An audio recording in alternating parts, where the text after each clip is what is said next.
Мен Сатарова Гүлмира Өкүшевна, Каракөл шаарынын вице-мери болуп эмгектенем. Кыргыз Республикасынын бардык аймактарында медиация боюнча иштер жүрүп жатат. Ынтымактуу жашоо долбоорунун алкагында 25 аймак тандалып, ошонун бири болуп биздин Каракөл шаары кирген. Улуттук медиация борборунун Жалал Абад областындагы филиалынын директору Мамадалиева Буниса биздин шаарыбызга келип, бул боюнча маалыматтык иш-чара өткөргөн. Ошол учурда биз мэрия менен улуттук медиация борборунун ортосунда кызматташуу боюнча меморандумга кол коюшканбыз.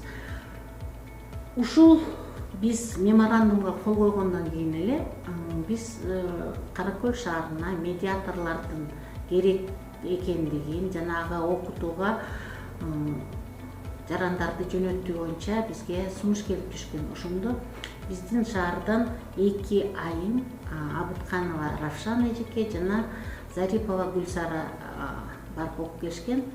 Бүгүнкү күндө медиация кызматы биздин шаарыбызда өзүнүн ишмердигин жүргүзүп жатат. Бул бир жагынан медиация кызматынын Каракөл шаарында бар болгону биз үчүн жеңил болду.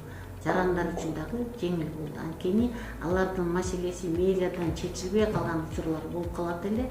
Ал эми медиаторлор өздөрүнүн бардык процедураларын пайдаланып, тараптар менен сүйлөшүп, алардын маселесин чечүүгө, аларга кеп кеңеш берүүгө жетише алышты. Андыктан медиация кызматы бизге керек экендигине биздин шаарыбыздын тургундары дагы ынанды.